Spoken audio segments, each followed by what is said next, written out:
Welcome everyone to the post-game lobby where, as you may have heard already, I'm joined by Mickey, who's still sticking around, as well as Kavi and Reckless. We've got a bot laner party over here and also our 3 representatives for Worlds.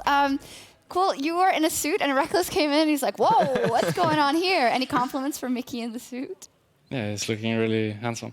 Indeed. Well, we're going to talk a lot about Worlds. Obviously, I do want to wrap up the series. We just had the winner interview, Kavi for Splyce. It's been a long 3 days, I can imagine. What do you think in the end went wrong in this best of 5? I mean, I'm not sure. I think Fnatic is definitely the better team, but what could be an issue is also that it's the 3rd day we play, and after the Origin series, we're really tired. But after yesterday, it wasn't that bad because there was like a 3-0, so we felt pretty ready for today, but maybe it went through someone's mind that, okay, we already won in a way, so we didn't like give it our all, but I'm not sure. Like, I think Fnatic is just way better right now. Does that worry you going forward, or do you say, hey, we have time to prep, we're going to the play-in, so this particular result is not going to weigh too heavy on us? No, I mean, sucks to lose always, but I wouldn't take it too heavy since we're going to go through play-ins, and I'm pretty sure there's no team as good as Fnatic there at least. Maybe Damwon Gaming. But no, I think we just we know everything about ourselves now, and we have like 2 or 3 weeks to improve, and we'll be ready for play-ins. Okay, let's talk about Worlds then. You have locked in 2nd seed for Fnatic. That means you'll be going straight to the group stage. You've played play-ins in the past, right? So how do you think this is going to be, going straight into the group stage with no other stage practice before? I actually preferred playing play-ins, so we actually had, I mean, it's not like we wanted to lose or anything, but I guess playing play-ins is not that bad, at least not as bad as people think, because the good teams are so-called Pool 1 seeds, and the I guess lesser teams are Pool 2, so it's easy to avoid, in this case, for example, Damwon, and just play against a team that is supposed to be worse than you. So I think play-ins is just a really good setting for a lot of teams to figure out what they want to do on stage and get away with maybe a couple of things. And then once you get to the group stage, you're really like aware of your strengths as a team and as a player, so that you can pull off a better performance. Yeah, I think that's... Because I think scrims and stage are very different, so... absolutely. I think it's like a trade-off because on the one hand, you can go through the play-ins and then figure all these things out. But on the other hand, you're then a 3rd seed going into the group stage. So the chance that you get into a really tough group is, of course, quite high. Yep. But then again, sometimes as 2nd or 1st seed, you also end up... Yeah, it's kind of RNG in the end, so... Yeah, so what's going to happen then? Mickey, you said, well, I'd actually want to go through play-ins because of that. Because when you start cold, it's not that easy. Yeah, I mean, everyone from my team was saying how OP going through play-ins is. Oh, because, well, last year, both G2 and C9 got pretty far, and they both went through play-ins. So we were like even joking in the final, it's fine, even if we lose, we might just go through play-ins, or even if we win the gauntlet final, we just give the other team the 2nd seed and we go through play-ins. But yeah, it's not bad. No. So I want to talk about expectations going into Worlds, but for a second, I'm just going to crown the Kia player of the series. That was Nemesis with 48% of the votes. We've got a breakdown even. Nemesis 48%, Nemesis 39%, and Nemesis 13%. A bit of a joke, Reckless, but he had a good day. That must feel good for Nemi right before Worlds. He did, yeah. I think he kind of saved us a little bit in game 1. I was having a really tough time. And in game 2, I mean, the game was a bit of a stalemate, and we're getting a little bit outscale, I would say. Like, Yumi's really strong later, but at some point, I guess, Asir is just too OP, probably, with 6 items and a frontline. So I think his flash ult in the mid lane was like a really needed play that you can't really plan for or, you know, kind of make in like 99 out of 100 games, but the fact that he made it in that one specifically was really important. How do you think he's going to do at his first World? Sorry, could you? How is Nemesis going to do at his first World? I think more than fine. I mean, people see him as a rookie, right? But he played in LVP before, I think it's called. So he has a lot of stage experience and team experience in general, so I'm not really worried. Like, I don't feel like, for example, he's a rookie. I feel like he's more of a veteran than some of the other players that are here and maybe even considered veterans, so I have no worries at all for him. Okay, let's talk about Worlds then. Of course, starting in 2 weeks, 24 teams will fight for the World 2019 title right here in Europe. I am super hyped for Worlds. We're going to take a look at all the teams that have qualified because it's a bunch. And I'm first going to go ahead and go across general expectations. Mickey X, going back to Worlds, what are your general expectations just about playing at the event that is Worlds and kind of meeting the best teams in the world? I mean, the expectation is, of course, to, well, make it out of groups first. That's and then hopefully win it all. I think we have a good shot because I don't think any other team is like really, really insane that we can't beat. So yeah, I'm just looking forward to playing all the seed 1 teams from all the other regions, or even RNG, for example. I think their bot lane is really good. Yeah. But yeah. You know, when a lot of people look at MSI and they say, oh, MSI was so long ago. In the meantime, G2 kind of fumbled around sometimes in the regular season. Fnatic pushed them really, really hard. What do you say to that about the peak that we're hopefully going to see from G2 at Worlds? I mean, to be honest, with this split, we were like kind of chilling. But next week, we're going to start scrimming again. And we're actually going to like practice really hard and prepare really well for this Worlds. So yeah, I wouldn't be too worried, and I'm very hyped to, well, play at Worlds again after a few years. Yeah, it was the last time you were there was with Kavi, Yeah. indeed. Kavi, Good 3 times. years in the making. How different is it for you to play at this Worlds than that experience when you were such a rookie 3 years ago? I mean, I'm about to find out. Yes, but I mean, we need to go through plans first. It's not something you can just look totally over. But this time, I feel more ready, I would say. Back then, I didn't really feel ready to play at Worlds because it was like my first year, and when we got to play against the Chinese bot lanes, there was some unexpected things there that we got to learn, and we're like, okay, we have to play like this. But yeah, I'm just excited to try again because I think I improved so much since then that to see if I'm like able to stand up with like most other teams or even be better. So yeah, I'm just excited to play other regions. Yeah, a lot of people always say when we look at Europe, Splyce is so different from G2 and Fnatic because G2 and Fnatic play at such an excruciating tempo and play so fast in the early game as well. However, we've seen that you guys can do that. What do you think will kind of be the strategy or the Splyce that we're going to see at Worlds? I mean, I think we just have to play with confidence. That's the biggest thing. Like you saw yesterday against Schalke, when the thing is we're doing these things like in game 2 where we won in like 23 minutes. Like we're doing these things in scrims a lot, and stage games tend to be different. And we always have a plan B, which is just farm for some items. And usually we have good champions that does well with like a lot of farm. But yeah, I think that's not like the style we're looking to play. Like we want to go aggressive in the early game, and we worked for a long, long time on our mid game, which I think has gotten a lot better. So it's not like we're just gonna do nothing. Like we're gonna get out there and try our best. Yeah, I mean, if we look at the learning curve of Splyce throughout the year, you've only gotten better. There was this hiccup, of course, in playoffs, but now you're here and you're going to Worlds. Reckless, I see you eyeing this graphic and all of the teams. Who do you have your eye on to play against, or maybe for the whole thing? I would like to play against FPX. I really respect teams that have their own ideas and don't just go with the flow, like what everyone else is doing. And I feel like FPX is one of those teams that just like play whatever they want, especially in the mid lane. So I would really like to see it for myself, because I'm sure I can learn a thing or two. Obviously, don't really want them in my group, but yeah, I think just scrimming in general against like other regions and stuff at Worlds would just be a really good learning experience. It's something that's, I think, incredibly underrated. Yeah. For teams and players that get to play at international tournaments. Like everyone always just looks at the results of the actual tournament, right? But behind the scenes, we're scrimming every day against these guys, and we get to learn so many things that we can usually like take with us for the next year and make you just like a straight up better player or a straight up better team. So even if like the tournament doesn't always go the best for, I mean, every team other than one, there's just so much things you can learn from teams like FPX, for example. You say other than one, but you made the final. I mean, yeah, but it was still a failure, right? I mean, there you go. I know that you look at it that way, which of course it is, logically, but you still fought hard to get to that final. I want to know how you step on to this stage, because you've gone through so much already with this team, and then the final is in the back pocket. Now these emotional 5 games versus G2 twice. What Reckless are we going to see at Worlds? I mean, I think I'm a good player, so I should be fine in that regard, but it always just depends on the group you get. Like, for example, last year, I think we were quite lucky with the group we got. In 2017, we were quite lucky as well, because we came in as a 3rd seed, and I think we got like the NA 2nd seed and Gigabyte Marines as well, and made it out of that group, for example. Still have to win 5 games in a row. Sure, right, but it's like, in the end, I feel like, as I said earlier, like it's really RNG if you get a good group or not. And if you do get a good group and get out of groups, then I think, honestly, anything can happen. It's a best-of-5 setting. You go to a different city.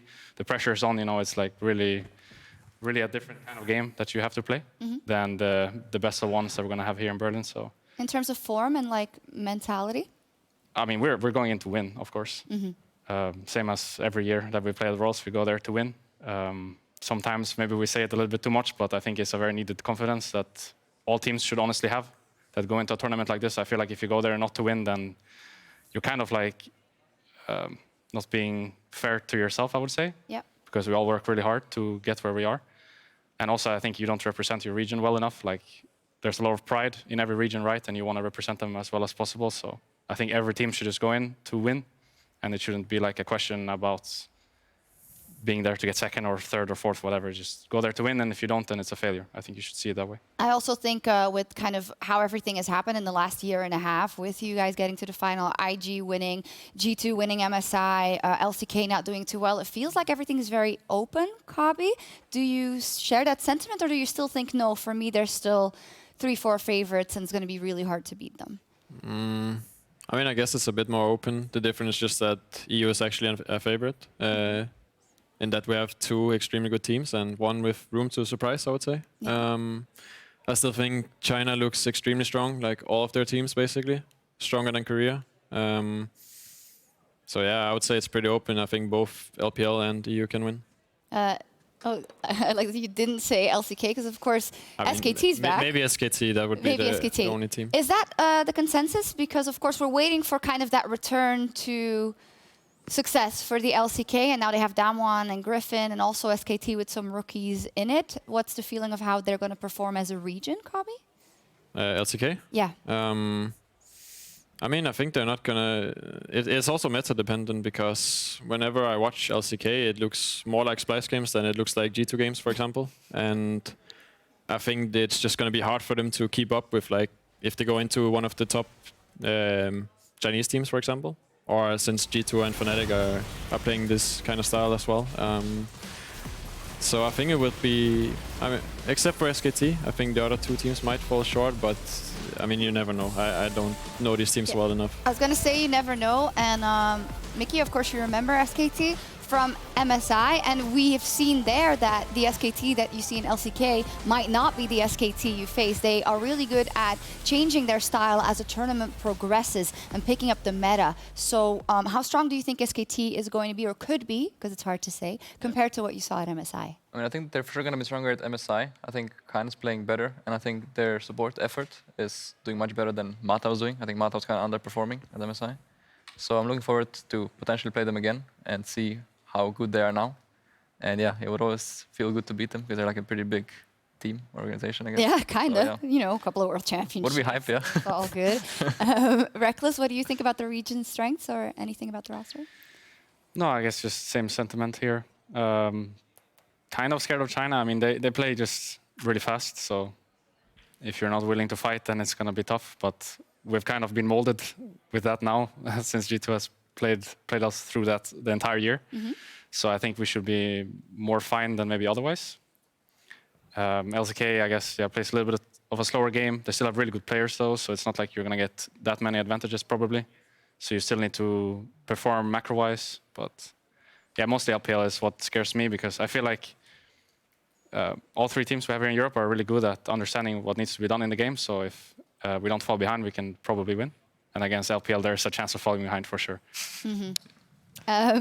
If we talk about kind of preparation, if you're able to share and if you know what kind of the plans are, what's the plans for the respective teams? When is the boot camp starting? Where is it? I mean, it's in Europe, we know that. Do you get a bit of rest, Mickey? I mean, I think we start in a week. We're going to go to a boot camp somewhere in Europe. Not sure yet. Okay. Mystery location? Yeah, I'm not sure yet. Nothing is confirmed yet, so I guess we'll see in a week. You can't say it. I guess we'll see in a week. Good. Kavi? I'm sorry, but we didn't know if we were getting second or third seed, so we're going to have a meeting today. So I actually... What would you like to do? I mean, we've been playing for like 3 days in a row, so I'll need like a few days at least off, and then I'm just ready to get back to play as soon as possible, because I want to be ready for play-ins. Absolutely. Reckless? I think we're starting on the 24th. We're boot camping in London from the Fnatic HQ. I think the group draw is on 23rd, so I'm pretty sure we're starting the day after. And then, yeah, just, I guess, not really 3 weeks, but 2 weeks of practice? Yeah, 2.5-ish, yeah. before we go to Berlin to play groups. Yeah, that's pretty much That was the it. end. Yeah, sorry. Okay, sorry, no, I didn't want to jump in and cut you off. Very interesting. A couple of things I want to ask you about is, of course, we didn't talk about LCS yet. Of course, Team Liquid was a finalist at MSI as well. Cloud9 is one of those teams that always does well at international tournaments. And then Clutch is in there with your old teammate. Well, you never played with Tony, did you? I did. Oh, yeah, you did. Sorry. So, what do you guys think about the skill level of the LCS and how they're going to do at Worlds? I would say pretty good. Clutch is like a wild card, aren't they? I think they play pretty good, actually. Yeah. They play really aggressive. I like that.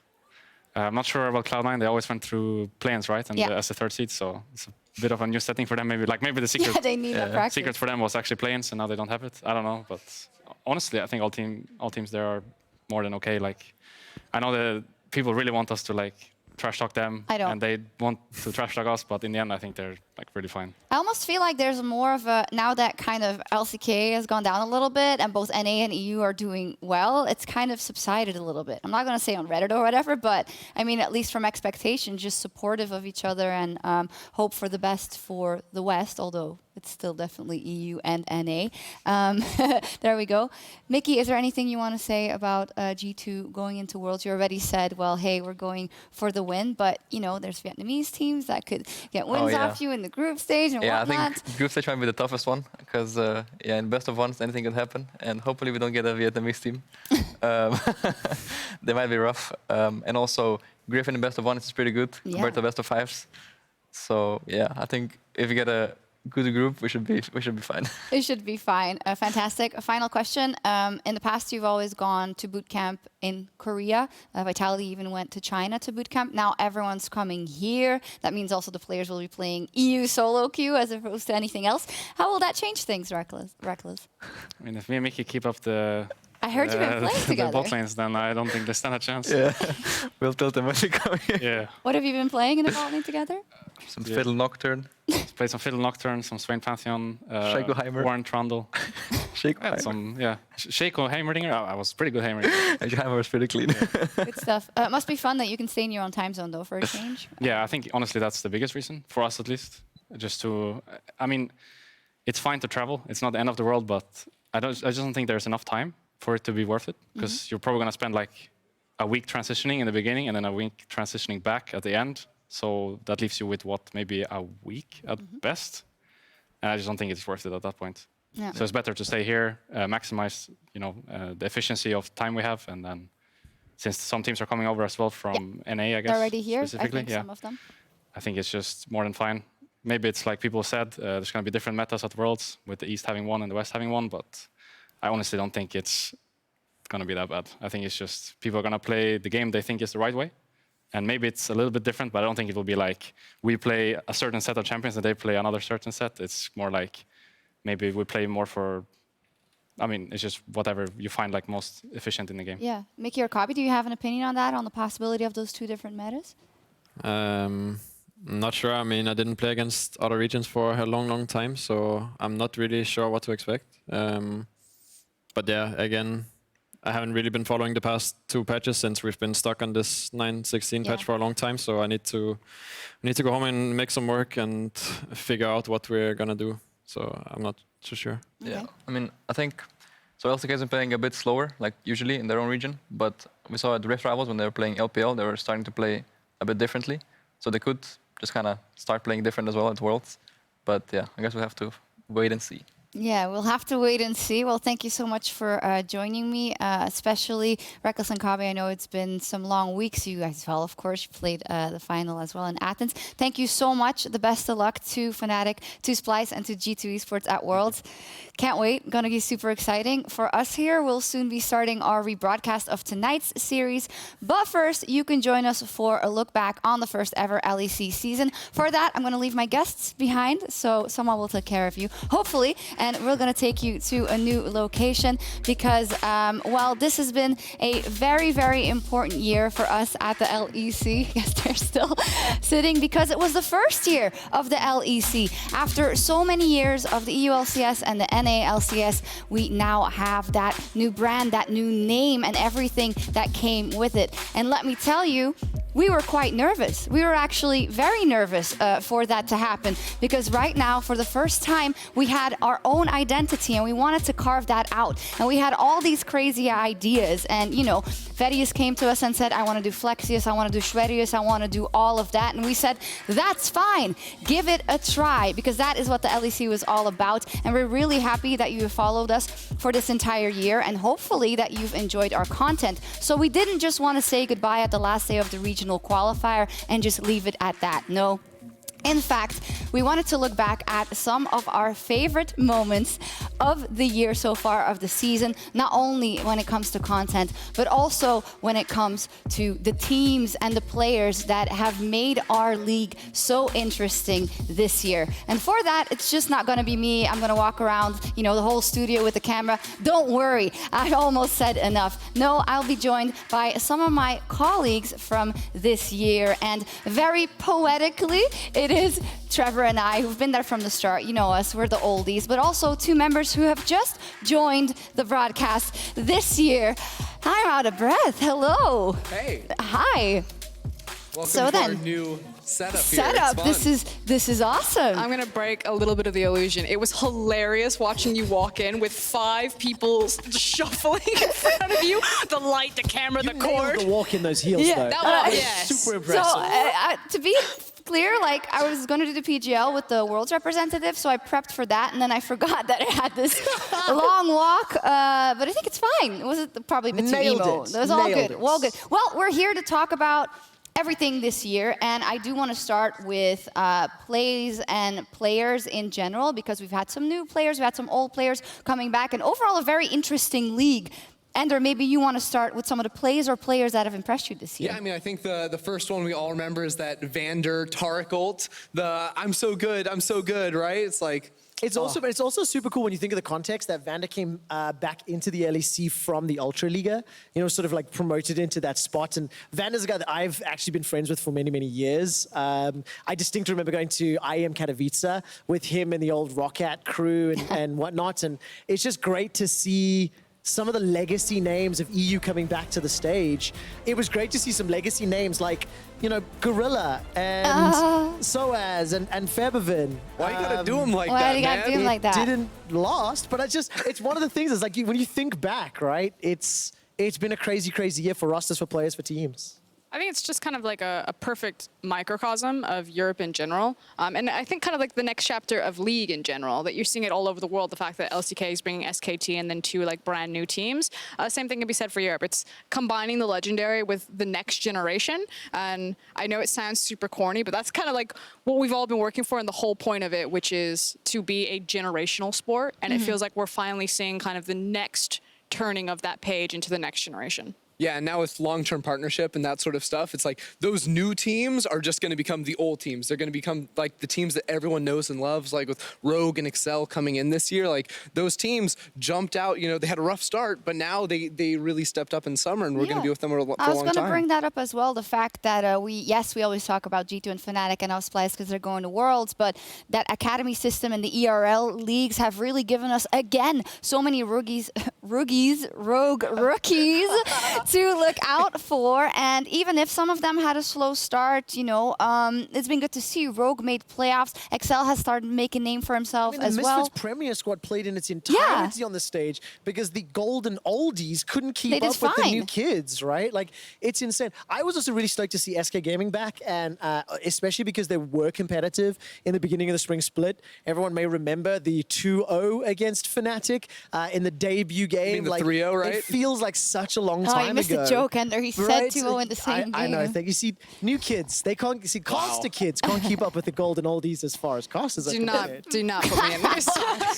I mean, Shots, you know, you were there with me back in Cologne watching the original the SK Fnatic rosters and seeing them come Then back. that was and El Clasico. El Clasico, yeah. Sorry. But also then seeing, you know, XL and Rogue stepping up and actually finding ways to be competitive. Yes, they weren't competing for the top of the table, but they were making people work. And, you know, in summer, Rogue went from 10th in spring to 4th in summer. It's a phenomenal improvement. Yeah, I also thought it's interesting. You mentioned, these rookies coming in. Hearing the conversation on PGL where Reckless was like, Nemesis doesn't feel like a rookie, after playing in like those huge leagues like the LVP. They have incredible stadiums that they do their finals in, then go have their own like mini international tournament with EU Masters. So these players that are coming in also have tons of experience, and it just is going to continue to level up our league in the years to come. Part of what has made the LPL so strong was its secondary league, which is now turned into the developmental league. So it was the LSPL, now the LDL. Of course, the league is massive, but it's that huge population and turnover of players, and the fact that you have a semi-professional league underneath it. And I think that's what the ERLs really mean for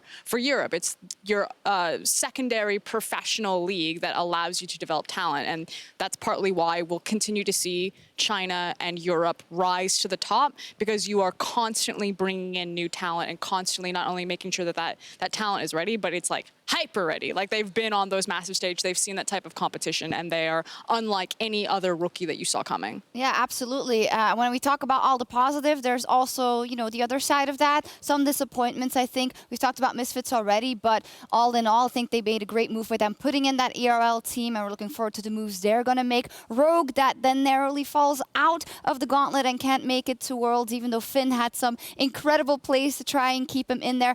Upset, which for me is such a heartbreaker again not at Worlds. I can't remember who we were talking to yesterday. Maybe it was Yumata who said he is going to get there. He's just going to need some time. I think Gilius made a huge statement saying he thinks he might be, at some point in the future, the best bot laner in Europe. Yeah. But he needs time, needs some experience, needs some teammates around him that aren't going to fall short at the final hurdle. What are you calling which out has there? happened multiple times, right? But also the names that you just talked about, like they've all had standout plays. We actually have a list of plays, and like Humanoid is on there, Finn is on there, Upset is on there. It's crazy to think what these rookies have done and how much like more evolved they are from when the EU LCS started in 2013. When I think about new players being debuted on stage back then, I was afraid because it meant we had to figure out, how do we talk to them? How do we get them on camera? How are they going to play? When are they going to choke? It was a matter of like fact. Now these guys rock up, and it's a whole of the world, it's a whole of the board game. Can we just call that out? Oh, can you do an interview for the first time ever? And they're all so great. I think in that all the teams have leveled up as well. Can we meander a little bit and talk about the teams that we're going to see at Worlds? Because we're seeing some highlights also from, I don't know if it's Splyce doing well or the Misfits. Was this? News, oh no, it's Humanoid doing well. Humanoid right doing well. Fantastic. How do we feel Splyce is going to do at Worlds? I mean, so if you'd asked me that in week 9, I would have been like, wow, this team looks really good going in. I think we all sort of had our fair share of doubts with their series against Rogue and then the series against Origin on Friday. I got a lot more faith personally with their series yesterday. And I just think right now we've gotten so spoiled by Fnatic and G2. We're sending those teams in, we're like, oh my God, like they could potentially go all the way, right? And I think that any other year you talk to me about Splyce, I'm like, this team looks really good going into Worlds. In 2019, if you ask me, I'm like, I don't know. I think that there's a sentiment that Could have after said that watching in 2 words. No, I'm just kidding. that after watching G2 versus Fnatic, a lot of people are kind of pulling the rug out from underneath Europe heading to the World Championship. And I'm not thinking that it's going to be like a complete blowout, that Europe are like head and shoulders stronger. But I do think it is slightly disingenuous just because of the nature of the playstyle, which when you look at someone like Splyce, like if you had a final that looked like today, Fnatic versus Splyce, the sentiment and the tone around Fnatic would be so much different, I think, and so much more positive for Europe, because you can truly see how big that gap is that Ender is talking about. But the nature of those playstyles is that if you take a team like G2 or Fnatic and you drop them into an LPL game, an LCK game, an NALCS game, like whoever it happens to be, you don't get to be like, yo, time out, brah. I don't want to fight you right now. Like, let's play it slow and controlled. And that's not to try to erase over or not say that mistakes weren't made. Like, sometimes they fight for the wrong reasons. Sometimes they're not fighting for anything. And sometimes they messed up those fights. But the nature of that style, and I saw it all the time in China, people would try to put the LPL teams down because they just don't understand. And it looks so messy. Be like, it's a fiesta. It's like, yeah, but when you're in the fiesta, you got to dance. And you better make sure that you have the right steps, because you don't get the time out. I love that. that I find love that. amazing is that G2 taught Fnatic to dance because we go back to Spring Split, we got like the match of the century, we're getting super hyped. Fnatic bounce back from an awful start to the Spring Split, and then they start finding their groove, they make it all the way to third, they come back in summer, and all of a sudden this team is just doubling down and getting better and better and better. And I think of every single Fnatic G2 match that we have had in the summer split, and they are wearing some blue suede shoes, and they are willing to throw down. Is it the cleanest, most beautiful League of Legends? No. But is it a style that can win you games? Is it a style that can win you tournaments? Yes. And I'm going to go back to the original question that you asked, like, what do we think of Splyce? I'm very interested to see how Splyce are going to match up against some of the other teams. Like Cobby just said in PGL, I watch SKT and their games look more like Splyce and not like G2 Fnatic. Like, what if Splyce are good enough to beat SKT? What if they end up and they have a slow, methodical style and they happen to do it? Now, I'm not going to say that they will, right? I Hey. need to see what happens in play-ins. Don't worry, it'll get cut out, and on And then Reddit, be it's going to be like, yeah. But it's Front just, page. I mean, imagine that the gap between Fnatic and G2 is the same distance to the rest of the world, and Splyce are up there in the top 6, top 8, top 10. Like, it's what we're going to find out, right? Yeah, true. What I was going to say is that kind of on that point, I do think that having a team like Splyce that have kind of core fundamentals and that consistency in the fundamentals that they play doesn't inherently make them weaker for an international stage. I think that this series, though, they were trying to deny too much from Fnatic, and I just wish that Splyce would play their game, because you throw the same punch every single time and it lands every single time. It won't always knock out the big teams like the SKTs, but I think it's good enough to make Splyce proud at Worlds, and I'm not afraid to send these 3 teams as the representatives. I'm happy it was Splyce. It should have been. They were consistent all year, and just because recency bias looks at their best of 5s and people are ready to write them off, that they're trash, that they won't do it, I think that they will surprise people, and they're going to get a lot farther than people think. Yeah, and I think also Europe kind of has a history of doing that. You know, the H2K that got to the semifinals. Doesn't matter to draw. You need a bit of luck to draw. You win the games in front of you. Yeah, okay? you win the games They in made front of you. semifinals fair and square. Let me ask you about this, because everyone always says like, well, if you can't beat those teams, then you don't deserve to win anyway. That is not true, because not all championships are created equal, Correct. right? And not all, and of course, ideally, you do beat the best, but if not, you'll get knocked out versus And them anyway. G2 are the MSI champions after taking down Team Liquid. Yeah. Team Liquid Okay. denied Whoa. G2 esports No. the ability to defeat IG in a BO5. Okay, G2 are the MSI champions because they beat SKT in a best of 5. We don't Not have to the bring that back finals, up. right? But that was a given. We knew that was going to happen. IG was the real threat that tournament. So, no, but it's just, fighting. it's Oh, just it's boy. amazing. It's Stop, like, Dad, stop! We're riding a high right now because you two look fantastic, and we're very excited to have Worlds here. And like, just to bring us back to EU and why we are so hyped right now is like, the new name, the new studio, the new teams, the new players, Fnatic losing their superstar to G2, and then finding a guy that is almost matching Caps. Like, it's insanity when you think about it, and when you think about You say in the what best the of last fives, 8 right? months in the best Yeah, of fives. yeah. Like, if you look at Nemesis in playoffs, the fact that Nemesis was solo killing Caps like several times, the fact that his champion pool is different. It's not the same style of play, but holy crap, is it almost as impactful? You can't deny that. Yeah, and you can't know, how right? the hell does Fnatic find somebody of that caliber literally a month after losing Caps? I also think we don't know what his ceiling is, right, Nemesis, Frostkuren, and that's what scares me and excites me for Worlds, because I don't know how this dynamic of Fnatic is going to do at Worlds. I think it's not so much, like, I do want to celebrate Nemesis. I don't know if I'm going to go so far as to put him on the same footing as Caps. I do think that he got the better of Caps in the marginally behind. first. Where are we defining our margins? I think I want to celebrate Nemesis. I don't think we got a chance to talk to him or talk about him as much as possible. So at the beginning of the year, he said he'd give an interview if they won the championship. So that's his goal. Otherwise, he's like hush hush. Yeah, hopefully at World Worlds we'll get to, Championship. or World Whoa. Championship, Oh my whatever. word. Yeah. But I do think it is credit to Fnatic, the fact that they are continuously and systematically creating world-class players. It is very clear that that organization should be trusted. They've had to rebuild multiple times. They've been successful in their rebuild multiple times. And again, when you go to Fnatic and your expectations of Fnatic, it is to win everything. I think Brox has said it best. We are a team full of winners, and even though they didn't lift the trophy, they came pretty damn close 10 times. Yeah. And I think it is just credit and hats off to the organization. Those are very few and far between in League of Legends. There's a reason why we only have maybe 5 of them in the world, and Fnatic is one. That hunger defines them, I would say. Let's talk about G2 esports then. It's dangerous. All this, oh, are they favorites for Worlds? And then Mickey also says that we're in it to win it, but I also think Reckless has a point in that if you don't go in there, if you're a team of that caliber, thinking you can win, then what the hell are you doing anyway? But I want to talk about kind of their playoffs form and what we think, because for me, after or ever since MSI, it's been very hard for me to pinpoint their level and their ceiling, because they obviously hit it when they beat SKT, or a lot of it, and then they beat Team Liquid and lifted the trophy. But then the summer was kind of here and there. Sometimes they said they didn't put in as much. Then Fnatic matched them. Caps did a great job, but he wasn't that 1v10 player the whole playoff. So how should we interpret all of that for G2? Okay, there's pros and cons. The pros is that G2 have an incredible ceiling. They have a ceiling unlike anything that we've seen in League of Legends for a very long time that can win them international championships, go through teams like SKT in a best of 5.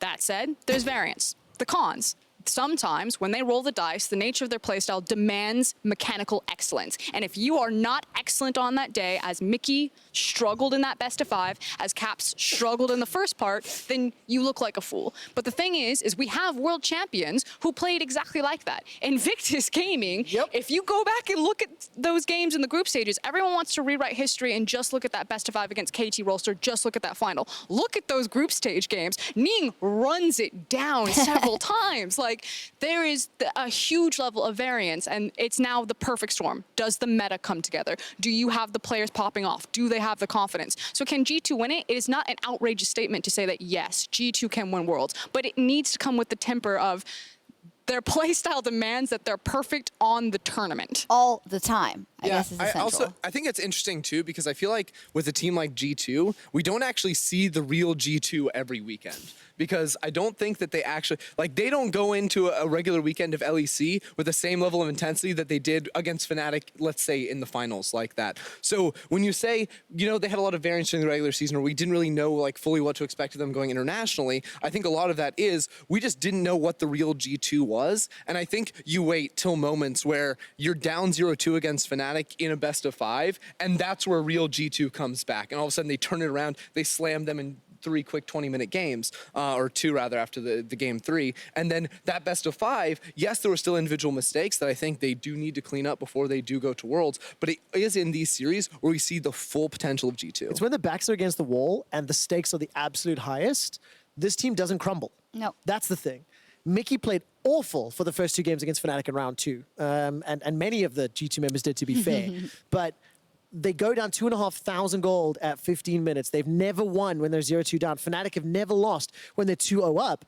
And all of a sudden, this team finds a way back in. They punish a mistake. And that is the mark of a true champion, is that when you are in those situations, you find a way back in. SKT have been doing it for years. And that's the reason they have so many world championships. And, you know, we haven't even said his name, but Perks, we've heard many members also credit Perks for that resilience in that moment. He's practically untiltable. And for a second, I'm going to put this show hat off and let myself be the fangirl 100% and think about, you know, Perks and his journey, and if he would be able to complete it and lift the Summoner's Cup, I think that would be the greatest feat any Western player, if it not already is, what he's shown so far. He's the most successful European player in our history. Yeah. He has won 6 out of 8 splits he has played in. He placed second in the Nether, and then he won the regional qualifier in the one playoff run that didn't work out. He's made MSI finals and won MSI finals.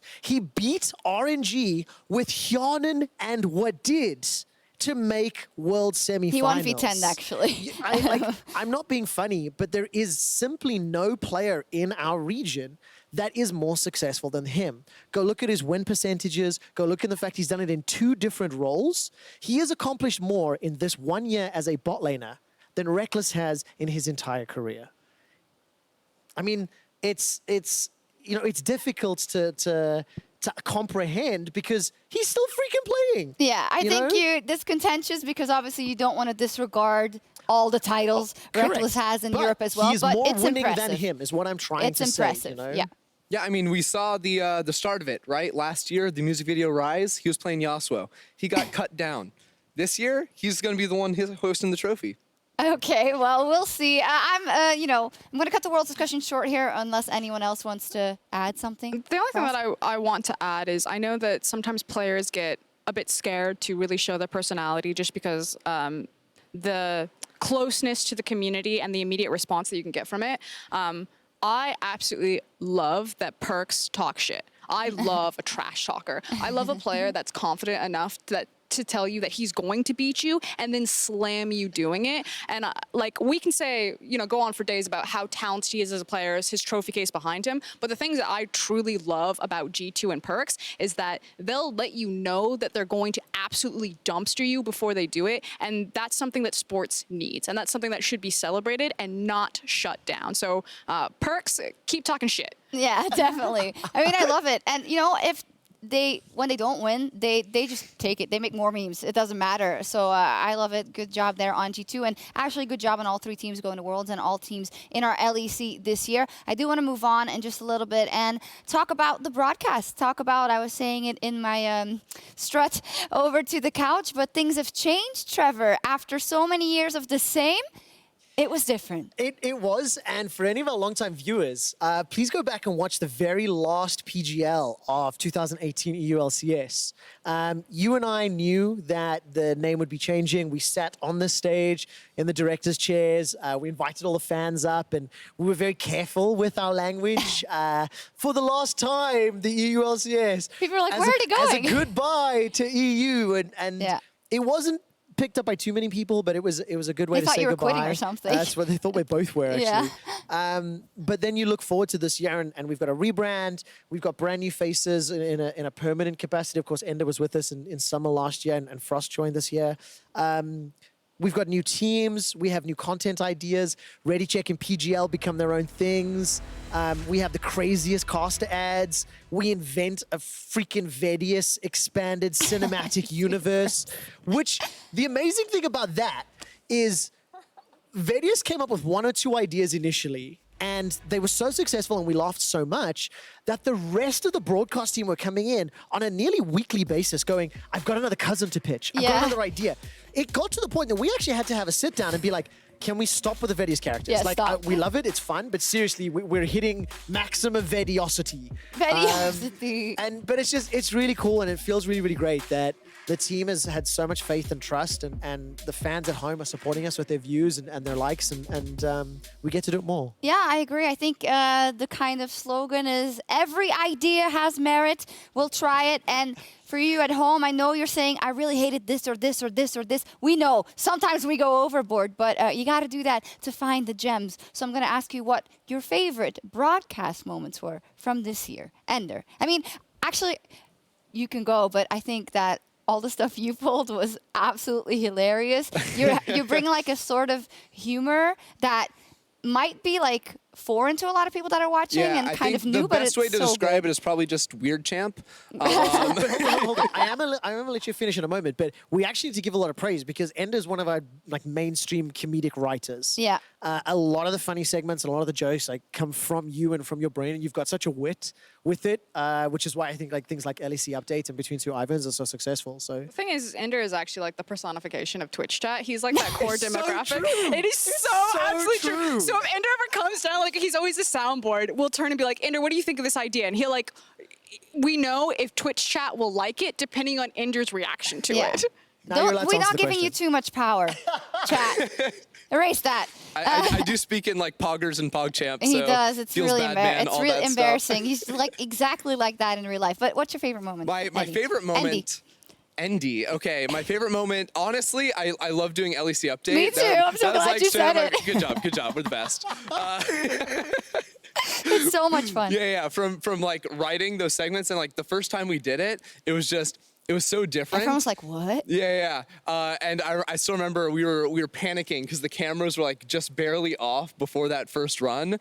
So like 2 minutes left on the clock. We're freaking out on the desk, like wondering if we can even do this thing. But then like the lights rolled and then we just got in the groove. So much we fun. roasted some teams. And it was great. Oh, we even have an intro. Big kudos to you because Ender did write most, if not all of it. So You had some jokes in there. That I'll is give you that. something important to know. LEC update's done live. Yes. Obviously, some of our stuff is like pre-recorded, but just so people know at home, it's for a different energy and a different feel. Like when we do it live versus when we do pre-recorded things, you seem to kind of like ride the high a little bit. But making sure that they hit their camera angles correctly is very impressive because it goes very fast. It's a very different setup from the show. Normally, we don't They have look to be deadpan directly at the the whole camera. time. That didn't work today. They don't get I a laughed chance. so They don't get many a chance to times. laugh or smile because the moment you break character, you are screwed. It's I so do- hard to get I back do on love it track. though on And then you SNL update as well sprint. though when they smile. But yeah. Andrew like rips off his suit, your news anchor suit, and then you like sprint The back over to sprint, the and then 16 put on the wall. like horse thing today. Yeah, no, that's the best. I had to put on the horse thing. But the best or the funniest thing about LEC update for me is it's literally the only time you will ever find me wearing a suit. Like literally the only Bomber time. That's the jacket only central. segment. Otherwise, it's just bomber jackets all the time. By the Yeah. way, did we actually play the video of us dancing after we won MSI yet? I don't know if we Because can't see it. The so actual I don't setup know. that Ifya was going for when she said, "What's your favorite moment?" He was meant to say, "I remember the dance," but he didn't because he's useless. I Are you remember see the it there, dance. or- If we can Oh, get the it's video, playing now, but we can't it's see playing. it. Watch Ender dance. Like he busts a move. And It's so embarrassing. I look like Leonardo DiCaprio in the I look Wolf like of Wall Theresa Street. May. It's awful. You look like Leonardo The dance, DiCaprio. nice. Is that, oh, okay. Genuinely, Is that what you genuinely, just I said? watched his dance and I tried to copy his I think moves. you're very handsome, That's what I should Trevor. have said. Just Listen, knowing Jack Nicholson. The joke is sitting here, right? Sit back, Leonardo. What is Yeah. that? Honestly, you look great for someone who's 50 years old. Thank you so much. I know. Especially in the pool. Frosk, your favorite broadcast moment. Also, by the way, Frost comes over. We're just gonna let that one slide. Frost comes over, and you get dropped into this craziness, like all these ideas constantly. You're probably like, I actually want to analyze, which has also been a criticism. Sorry about that. So, how have you found, and what have you found your favorite broadcast moment? My favorite broadcast moment was, I think, the MSI celebration, the dance, simply because I kind of got two runs at it. After LPL won MSI, unfortunately, you're not dealing with the most resources over on the LPL secondary English broadcast. And I just remember being like, there's so many things that I want to do because this is a moment that literally does not happen like ever unless you're in the LCK. And so to get another run at it with the LEC and to see how it was executed, not only with like what I think was legitimate like celebration of Yeah. such a momentous occasion, but then also putting that LEC twist on it. The fact that Ender comes out of a tent. Why not? Forgot about the tent. Oh, to start with, we all started in that tent. Yeah. There was like during the rehearsal, That may have been my idea. I remember pushing It was it an forward at the awful time. idea. It was so funny. Every single caster inside the tent. fit in the tent. And at one point I did fart. It was awful, but behind the scenes stories that you don't get to see. And like, Or you we're can very check out my close. YouTube channel. You can actually see everything that happens in that tent. Hashtag Oh, sellout. And also my masterful Twitter. plug. Nicely done, nicely Masterful done. plug. Yeah, Trevor. I actually have a lot of special moments, and I think one of the things I want to do before we get to those is just give a shout out to the production team that allowed the special moments to happen. Something that I don't see enough in socials and on Twitter and Reddit and Facebook is an acknowledgement to the entire team behind the camera. To the producers, to our publishing team that give us money to put Dracos in a bathtub with Peke, to give a stylist shoot with Splyce and Frosk, to put him in a tent, you know, it's been an exceptional year. It's a year that I think our entire office and our entire broadcast team and production team and everybody is happy with. And it's something that without them pushing us and making it better and giving us permission to do it, the exciting thing about the cast ad, just as the last anecdote, was No, go ahead. the first time they were pitched, the managers, the producers in the room were like, so Dracos is in a suit in the bath and this is funny? And we're going, Yes. and they're like, really? And we're going, okay, but it's your head on the line. the reception is so strong, they came back less than like a couple days later and said, can we do more? What if we wanted to do 8 videos? We want to do them like all along. And every single thing that's been successful and that has been picked up and appreciated by the community has given more credence for us to do it again. And it's probably the thing that I'm going to remember the most about this year. Yeah, definitely. I don't want to go too far in this, but you know, EU production memes and stuff, it takes a lot to turn memes around, whatever they may be. And I think we've talked about this before, Trevor, but that hit us all, us in front of the camera, but everyone behind the camera very hard, you know, because we knew we wanted to do better for everyone that was watching. So it's just so cool that hopefully everyone is happy. That's at least the sentiment I've seen on social. And it doesn't mean it can definitely still improve. Absolutely. But it's been a good year. How about a pleasant surprise that none of us would expect? Yeah. The love from fans for Medivedi. Because let's be honest, if we were to have made bets at the beginning of the year that Medivedi style, I wanted to use the word cringe, but I changed it. Medivedi intros would be a thing that would be celebrated, appreciated, that you two both have opted into in tricasts with Medivedi and had fun with. Like, I'm Well, pleasantly usually they just surprised. left me out, so I don't know what you're talking about. Hang on. I think we're going to watch one. Are you ready, Frosk? Aye, aye, Captain. I can't hear you. Aye, aye, Captain.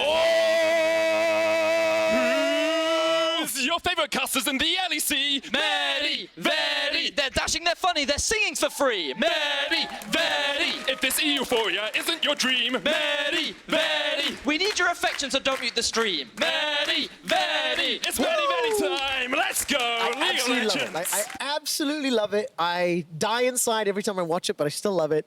And it's great to see how both of the two of them have also grown over the course of the year. You know, we've got the 4 of us sitting here at home, or the rest of them at home. And Vedius, his growth as a color caster has been fantastic. And for Medic, his first ever road show. And he absolutely nailed it in Athens. He did make me laugh, though. We got back to the office on Wednesday, and he said, Trev, you didn't warn me. I was like, what? And he goes, well, after that series, after games like that, what's the point of life anymore? You know, like I know. everything's downhill. And I laughed so much because he was prepping for OG Splyce and we knew what it was going to be like. That was a shaping great it, 5-game but series. It's really cool and I'm super stoked. And we haven't talked about Dracos yet, but he's also a big proponent of the content we do. And I'm proud of the team. I'm proud of the production squad. I'm proud of the cringe. It's awesome. Weaponized cringe. What was it? Weaponized cringe. That was the single best Reddit comment that describes everything.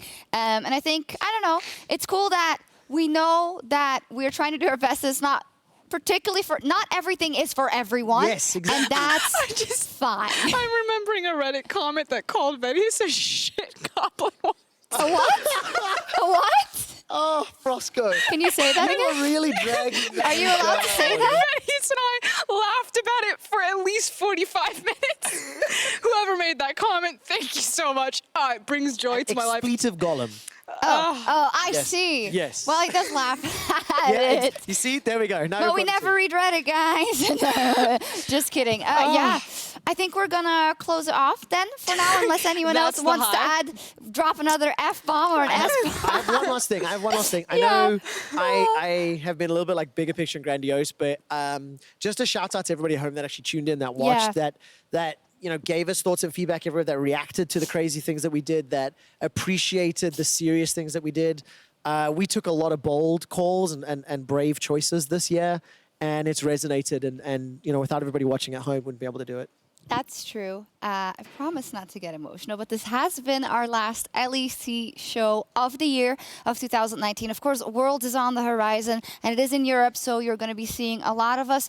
But at least symbolically, this will be the last show we have done for the LEC in 2019. So I want to thank my guests for reminiscing about the year that has been. And all we can do is look forward to Worlds and also already to LEC 2020. We can hardly wait. Thank you so much for your support this year, and yeah, we'll see you in a few weeks.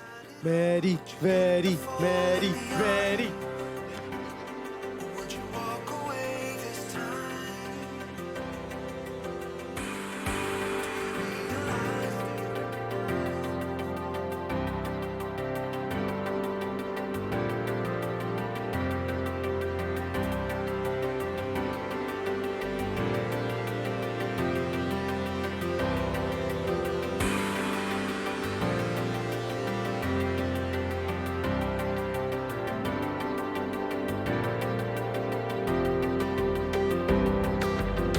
Humanoid gets cornered by Hilly's taunt. Now the turnaround into Nemesis. This is a split fight. There's Kaiser jumping in backline. Humanoid will go down, but he takes Reckless with him. Nemesis running for his life. He needs time to get the Twin Fangs out. He keeps firing and sprinting. That's a dead Broxer. Now the turnaround is Xerxes. Not going to be enough. But look at that! Nemesis is melting Splyce. He's already got 2. Flash is available to him if he wants to chase. And he does. Twin Fang of the Twin Fang. And Fnatic will take game 1 in this series. Started with Cassiopeia. Very highly recommended. As Nemesis flashes forward, gets the petrifying gaze. And Splyce are absolutely obliterated. Paranoid's buying some time. There was a recall as Combi's looking to stop it down. All of a sudden, Humanoid is out. Xerxes in the pit, and Xerxes down. Baron is secured by the cat of Hillisang. Nemesis will go golden for now. The rest of Fnatic rock up, and they will take the series 2-0 for now, and are 1 win away from guaranteeing the group stage. Just in terms of CS, that full wave gets pushed into spot lane. Oh my word! Absolutely everything in the kitchen sink thrown at Combi and Norskeren. Absolutely the case, and Splyce, 3rd best team, looking like the 3rd seed at Worlds. They will get engaged on, take out Hillisang for now, haven't yet lost a member. Finally, Norskeren goes down. The attention turns to Humanoid, who is popped, and Fnatic book their ticket to the group stage at Worlds, while Splyce are joining the playoffs.